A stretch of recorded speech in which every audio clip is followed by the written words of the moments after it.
প্রিয় শিক্ষার্থীবৃন্দ, আমরা পূর্ববর্তী ক্লাসে আলোচনা করেছিলাম ভারতবর্ষে ইউরোপীয়দের আগমন সম্পর্কে এবং প্রথম যে জাতি ভারতীয় উপমহাদেশে আগমন করেছিল সেই পর্তুগিজদের নিয়ে।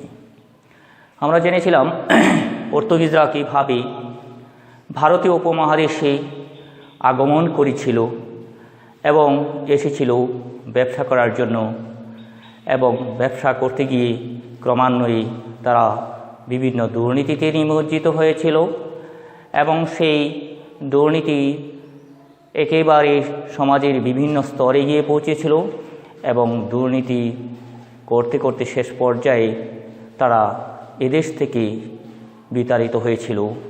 প্রিয় শিক্ষার্থীবৃন্দ, আমরা কেন তাদের পতন হয়েছিল, অর্থাৎ পর্তুগিজদের কেন পতন হয়েছিল সেই নিয়ে আজকে কথা বলবো।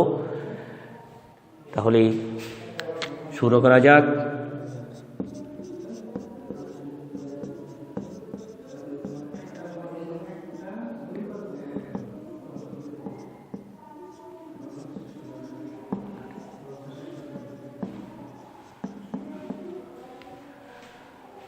আমরা এবার আলোচনা করছি পর্তুগিজদের পতনের কারণ। পর্তুগিজরা কেন এই দেশ থেকে পতন হলো? যেখানে পর্তুগিজরা এই দেশে অর্থাৎ ভারতীয় উপমহাদেশে এসেছিল এবং কালিকটের রাজা জামুরিন তাদের আতিথেয়তায় বরণ করে নিয়েছিলেন, বিদেশি হিসেবে আপ্যায়ন করেছিলেন, অথচ তারা একটা পর্যায়ে গিয়ে তারা এদেশ থেকে বিতাড়িত হয়, ঘৃণার পাত্র হয়ে দাঁড়ায়। কেন এমনটা হয়েছিল, এবং কেনই তাদের পতন হয়েছিল সে নিয়ে আমরা কথা বলব। ভারতীয় উপমহাদেশের জনগণ প্রধানত দুটি ধর্মাবলম্বীতে বিভক্ত। একটা হলো হিন্দু, আরেকটা শ্রেণী হচ্ছে মুসলিম। অন্যান্য ক্ষুদ্র ক্ষুদ্র বৌদ্ধ খ্রিস্টান সংখ্যা আছে অল্প। সেই আদিকাল থেকে অদ্যাবধি এই অবস্থাটা বিরাজ করছে। পর্তুগিজরা ছিল জাতিতে খ্রিস্টান। তারা এসেছিল ব্যবসা করার জন্য, কিন্তু দেখা গেল তারা ব্যবসা করতে এসে তারা প্রথমত ধর্মের দিকে এই দেশীয় বালিকাদেরকে খ্রিস্ট ধর্মে দীক্ষা করতে শুরু করে দিয়েছিল। তাহলে প্রথমেই তাদের পতনের অন্যতম কারণ খ্রিস্ট ধর্মে দীক্ষা।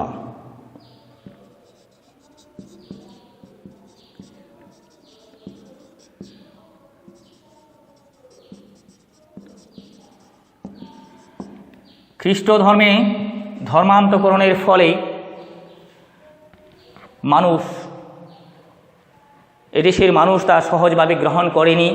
তারা কৌশলে বালিকাদেরকে লোভ দেখিয়েছে, তার চাকরির কথা বলেছে, বিদেশের কথা বলেছে, তাদের বিভিন্ন ধরনের সুবিধার কথা বলে তাদেরকে খ্রিস্ট ধর্মে দীক্ষা দেওয়ার চেষ্টা করেছে। এই ধর্মান্তরিত করণের ফলে এদেশের মানুষ তাদেরকে ভালো চোখে দেখেনি। এটা গেল একটা ধর্মীয় ব্যাপার। আর যে সমস্ত কারণে তাদের পতন ত্বরান্বিত হয়েছিল তার মধ্যে অন্যতম ছিল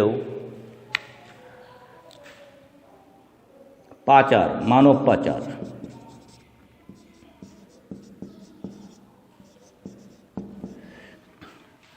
ও দাসী হিসেবে বিক্রি করা।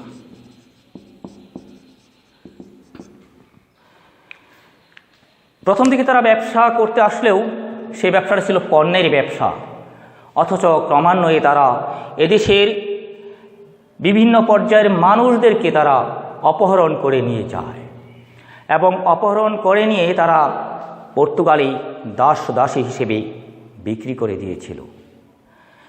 এরকম একটা ন্যাক্কারজনক কাজের জন্য এদেশের মানুষ তাদেরকে ভালো চোখে দেখেনি। প্রিয় শিক্ষার্থীরা, তোমরা শুনলে অবাক হবে, ওই সময়ে বিখ্যাত একজন সম্রাট ছিলেন মুঘল সম্রাট শাহজাহান, তার স্ত্রী মমতাজ মহল, এবং মমতাজ মহলের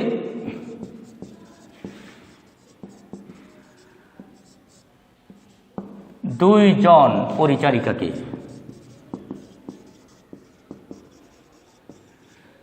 দাস হিসেবে বিক্রি করে দিয়েছিল।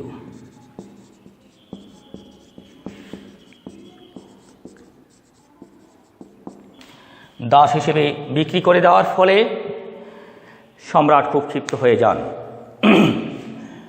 এর ফলেই সম্রাট শাহজাহান কাসিম খানের নেতৃত্বে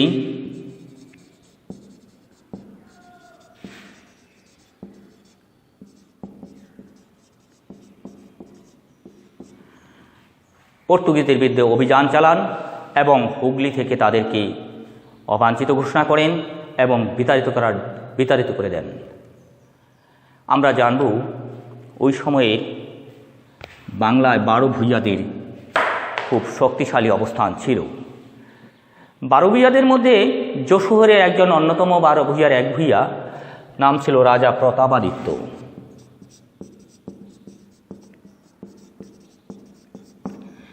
এই রাজা প্রতাপাদিত্যের সেই যশোর অঞ্চলের প্রায় 1500 জন নারী পুরুষকে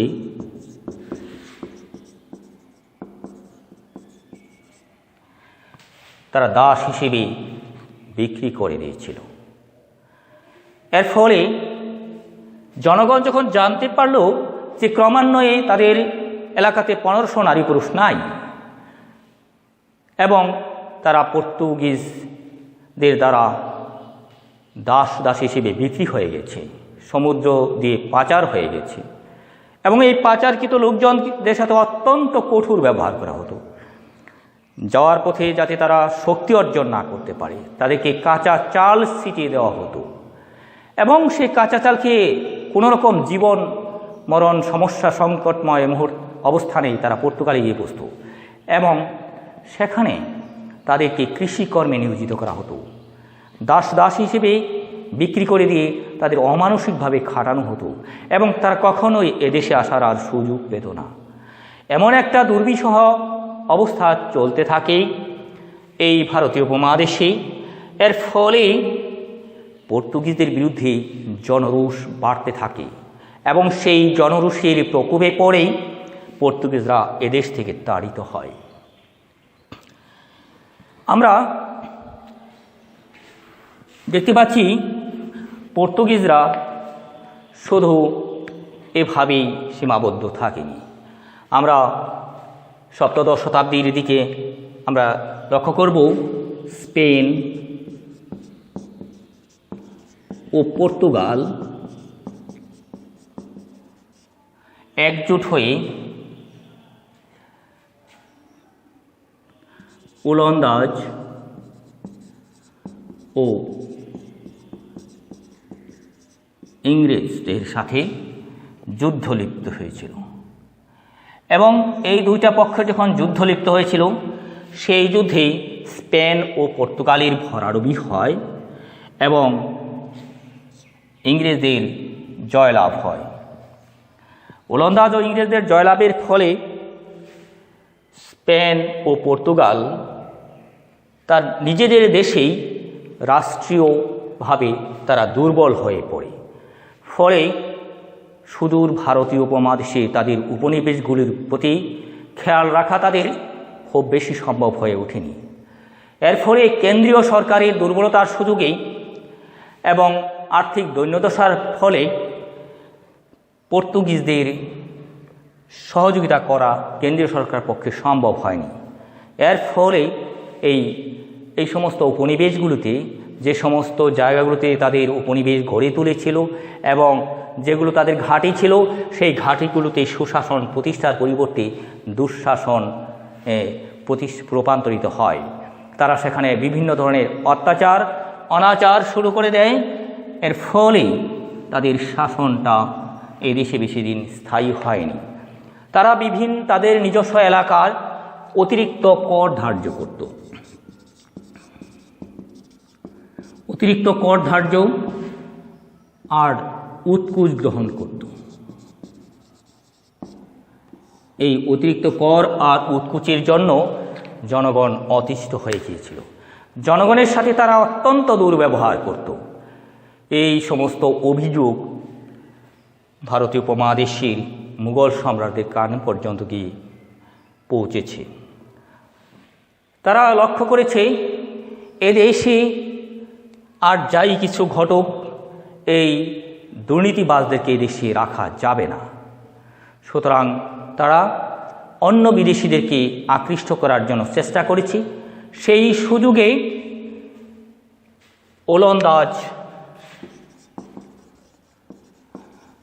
ও ইংরেজরা এগিয়ে এসেছে এবং বিশেষত ইংরেজদের সাথে প্রতিযোগিতায় পর্তুগিজরা টিকে উঠতে পারেনি। না টিকার জন্য তারা এদেশ থেকে তাদের ঘাঁটি সরিয়ে নিতে বাধ্য হয়। পর্তুগিজদের পতনের অন্যতম আরেকটা কারণ যদি আমরা লক্ষ্য করি, তাদের অন্যতম একজন গভর্নর ছিল আলবুকার্ক।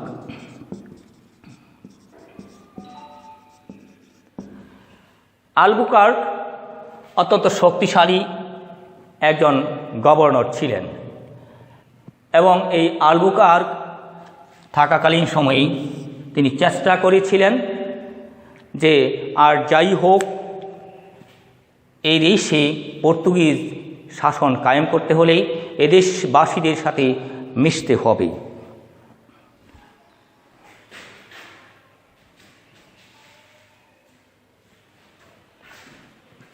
দেখো, সুতরাং তিনি এদেশের মহিলাদের সাথে পর্তুগিজদের বিয়ের সম্পর্ক গড়ে তুলে এদেশে তাদের শাসনকে প্রতিষ্ঠিত করতে চেষ্টা করেছিলেন, যা নীল জল নীতি নামে পরিচিত। আমরা ইতিপূর্বে জেনেছি তার নীল জল নীতি।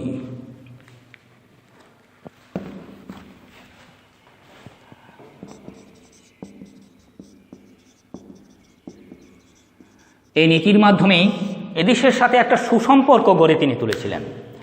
কিন্তু দেখা গেল আলবুকার্কের মতো প্রথিতযশা গভর্নরের মৃত্যুর পর তার মতো শক্তিশালী গভর্নর ভারতীয় উপমহাদেশে আর আসেনি। এর ফলে অন্য যে সমস্ত গভর্নর এসেছিলেন তার জনগণের সাথে সম্পৃক্ততা ছিল না। এর ফলে তাদের পতন ত্বরান্বিত হয়েছিল। এভাবেই পর্তুগিজ শাসনের কারণে, এই সমস্ত দুর্নীতির কারণে, অপশাসনের কারণে তারা এদেশ থেকে বিতাড়িত হয়েছিল এবং ইংরেজদের সাথে পাল্লা দিয়ে তারা টিকতে পারেনি। প্রিয় শিক্ষার্থীবৃন্দ, এবার আমরা দেখব পর্তুগিজদের কিছু অবদান আছে কিনা। তাদের তো অত্যাচার ছিল, উৎপীড়ন ছিল, কিছু ভালো কিছু ছিল কিনা আমরা আলোচনায় চলে আসব। পর্তুগিজদের অবদান।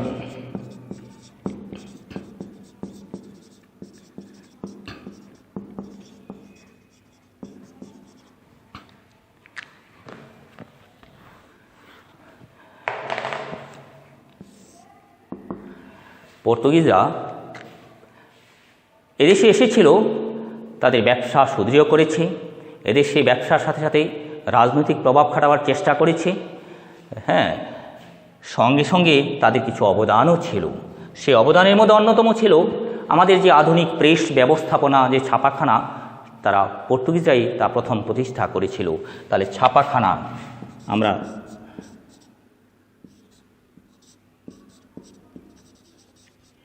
ছাপাখানা প্রতিষ্ঠা।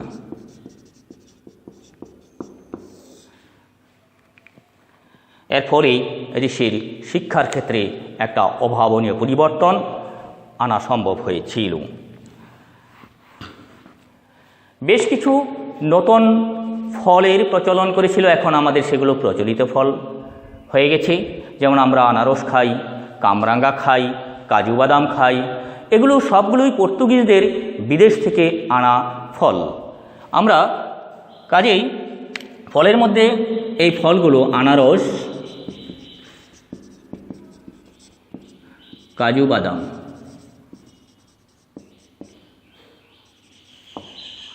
কামরাঙ্গা,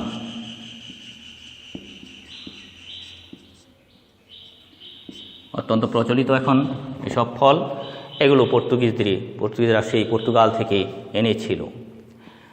আমাদের যে বাংলা ভাষা মধ্যে অনেক ভাষার শব্দগুলো ঢুকে গেছে, তার মধ্যে অনেক পর্তুগিজ শব্দ বাংলা ভাষায় ঢুকে বাংলা ভাষাকে করেছে সমৃদ্ধশালী। এটাও তাদের একটা অবদানের মধ্যে পড়ে। এবার পর্তুগিজদের পরে আমরা ইউরোপীয় যে সমস্ত জাতিগুলোর উদ্ভব দেখি, তার মধ্যে ওলন্দাজদের নাম ওতপ্রোতভাবে জড়িত।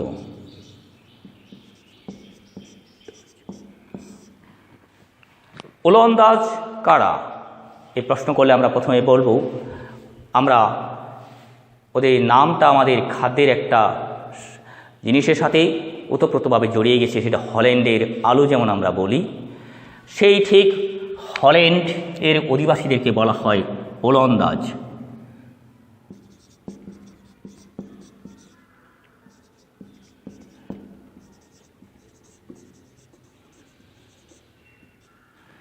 এদের সম্মিলিত যে ব্যবসায়িক প্রতিষ্ঠান তারা গড়ে তুলেছিল, সেটার নাম হল ইউনাইটেড ইস্ট ইন্ডিয়া কোম্পানি।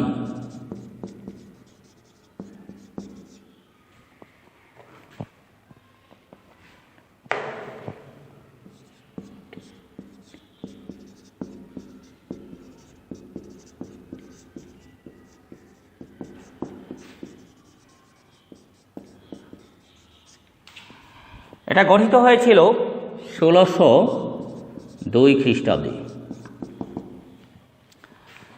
এই ইউনাইটেড ইস্ট ইন্ডিয়া কোম্পানি 1602 খ্রিস্টাব্দে গঠনের পরেই তারা ভারতীয় উপমহাদেশে আগমন করে, এবং আগমন করে তারা প্রথমত মালয়, সিংহল, জাভা, সুমাত্রা প্রভৃতি দ্বীপাঞ্চলে তাদের আধিপত্য বিস্তারের চেষ্টা চালায়।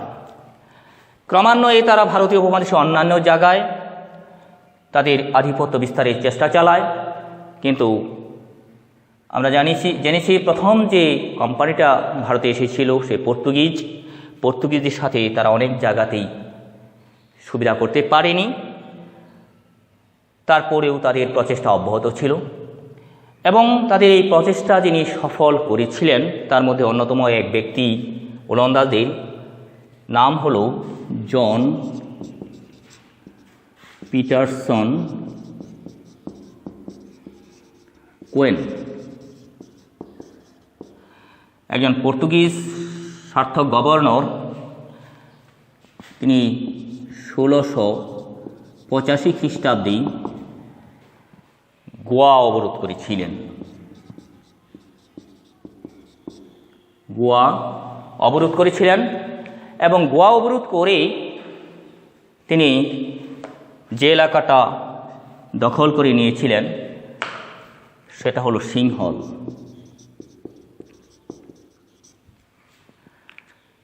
সেই সিংহল দখল করেই জন পিটারসন কোয়েন ওলন্দাজদের শক্তিকে সুসংহত করেছিলেন। এছাড়াও তাদের আরও কিছু ঘাঁটি ছিল। এখন আমরা তৃতীয় পর্যায়ের যাদেরকে আমরা দেখব, ডেনেমার্করা।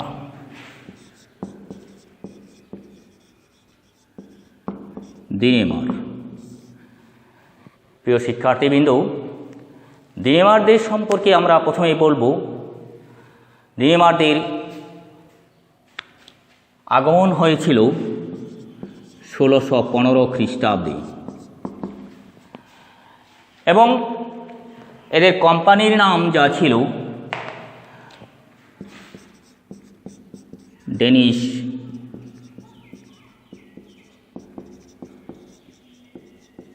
East India company.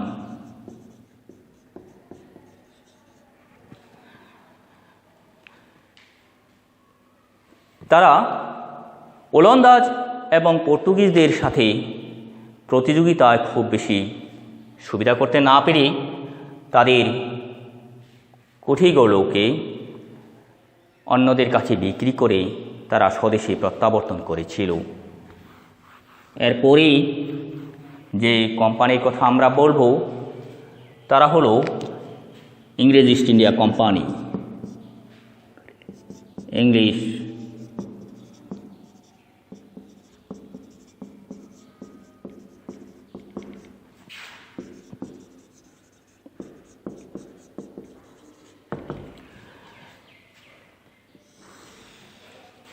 এরাই এমন একটা জাত যারা দীর্ঘদিন ভারতীয় উপমহাদেশ শাসন করেছিল। তারা ছিল নৌবিদ্যায় অত্যন্ত পারদর্শী। প্রথমত আমরা কেন তারা এখানে এসেছিল আমরা জানব ফ্রান্সিস ড্রেকের কথা।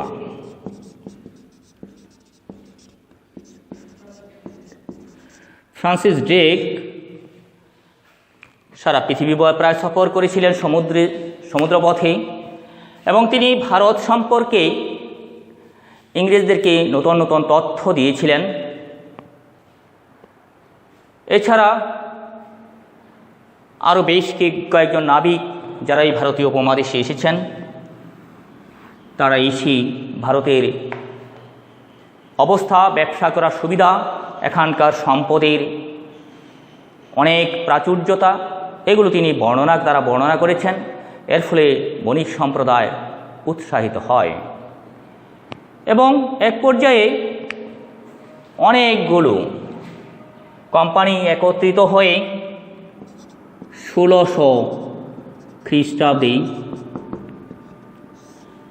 প্রায় 172টি কোম্পানি একত্রিত হয়ে 23 সেপ্টেম্বর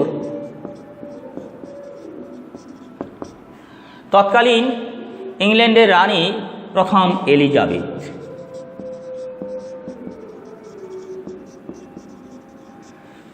এলিজাবেথের কাছে প্রার্থনা করেন যে আমরা বণিক সম্প্রদায় একত্রিত হয়েছি, আমরা ভারতীয় উপমহাদেশ সম্পর্কে জেনেছি এবং তার পার্শ্ববর্তী পূর্বাঞ্চলের দ্বীপগুলো সম্পর্কে জেনেছি। এখানে ব্যবসার জন্য উপযুক্ত পরিবেশ আছে। আপনি যদি আমাদেরকে অনুমতি দেন তাহলে আমরা সেখানে ইস্ট ইন্ডিয়া কোম্পানির হয়ে ব্যবসা করব। রানী এলিজাবেথ তাদের কথা শুনে তাদেরকে অনুমতি দিলেন এবং সেই অনুমতিটা দিয়েছিলেন 1600 খ্রিস্টাব্দের 30 ডিসেম্বর।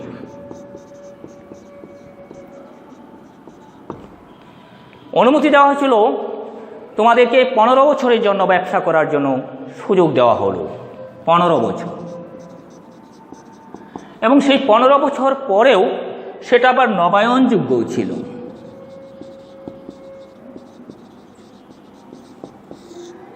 এই অনুমতি পেয়ে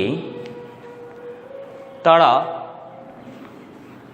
তৎকালীন সময়ের মোগল সম্রাট মোগল সম্রাট জাহাঙ্গীর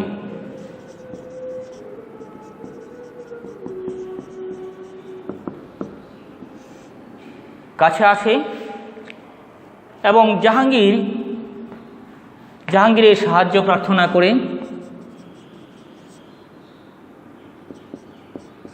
এবং সম্রাট জাহাঙ্গীর তাদেরকে সুযোগ সৃষ্টি করে দেন এবং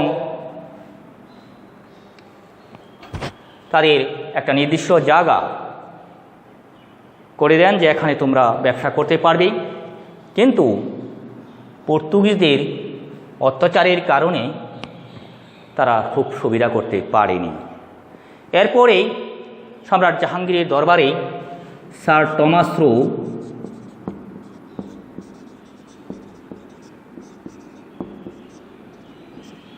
নামক একজন রাষ্ট্রদূত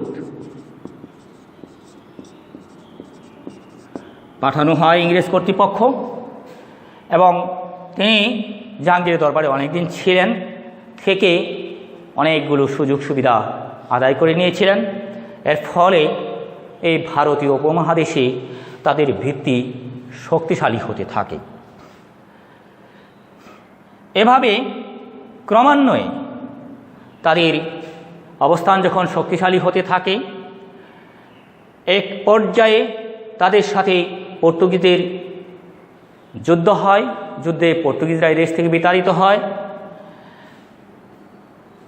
কিন্তু দেখা গেল তারা পর্যায়ক্রমে যখন সুবিধা পাচ্ছিল ব্যবসা করার জন্য, সেই সুবিধাটা তারা আরও শক্তিশালী করার জন্য চিন্তা করেছিল এদেশের রাজন্যবর্গের সাথে, যেহেতু এক রাজ্যের সাথে আরেক রাজ্যের কোনো মেল নেই, অন্যরকম মনোভাব আছে, সুতরাং তারা সেই সুযোগকে কাজে লাগিয়ে তারা চিন্তা করেছিল যে এদেশের ইচ্ছা করলে তারা হয়তোবা যে এলাকায় ব্যবসা করছে সেই এলাকায় তারা তাদের আধিপত্য আরও প্রতিষ্ঠা করতে পারবে। সেই নিরিখে তারা সম্রাট আওরঙ্গজেবের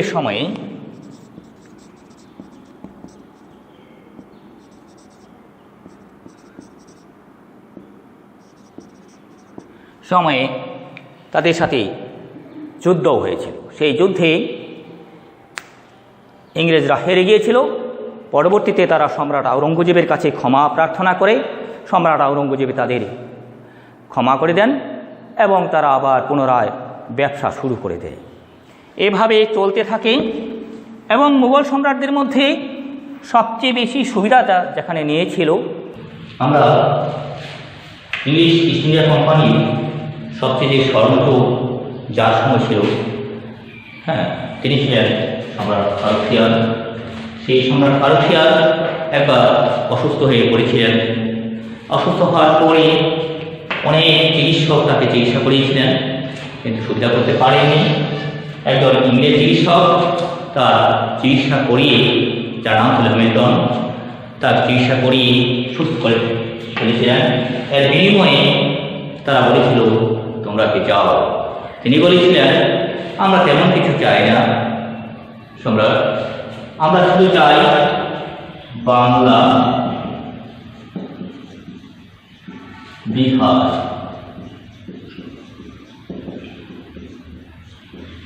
উড়িষ্যার ব্যবসা। সেই ব্যবসার নাম তো আজকে শুল্কের বিনিময় অথবা বিনা শুল্ক, যেটাকে বলা হতো দস্তক। সম্রাট ফারুখিয়ার সেই দস্তকে স্বাক্ষর করেছিলেন। দস্তক মানে দলিল। সেই দলিলে স্বাক্ষর করেছিলেন এবং স্বাক্ষর করার পরেই তারা বাংলা, বিহার, উড়িষ্যায় যে সামান্যতম শুল্কের কথা উল্লেখ ছিল সেটাও তারা খুব একটা দেয়নি। এরপরে তারা এটাকে কেন্দ্র করে ক্রমে কলকাতা ভিত্তিক ইংরেজ কোম্পানি নিজের এই শক্তিকে আরও সুসভ্য করতে থাকে, যে কারণে একে বলা হয় তাদের ভাষায় ভারতীয় ম্যাগনা কার্টা। এই ম্যাগনা কার্টা বা মহাদলিলের ফলে তারা এদেশের ব্যবসা যেমনটি গুছাইছে, অপরদিকে রাজনীতির আরও গুছালো করে সাজিয়েছে এবং এক পর্যায়ে তারা একে কেন্দ্র করে সমগ্র ভারতীয় উপমহাদেশে রাজনৈতিক আধিপত্য বিস্তার করে, যারই ফলশ্রুতিতে 1757 সালে 23 জুন একটা নামমাত্র যুদ্ধে অর্থাৎ পলাশীর যুদ্ধে তারা এই দেশের ভাগ্য নিয়ন্ত্রণ হয়ে বসে এবং এক পর্যায়ে তারা প্রায় 192 বছর বা 200 বছর তারা এই শাসন করেছিল। প্রিয় শিক্ষার্থীবৃন্দ, আমরা এই পর্যায়ে আজকের ক্লাস এখানে শেষ করব। পরবর্তীতে আমরা নবাব সিরাজউদ্দৌলা এবং ইংরেজদের যে যুদ্ধ হয়েছিল সেই যুদ্ধ নিয়ে কথা বলব। ধন্যবাদ সবাইকে।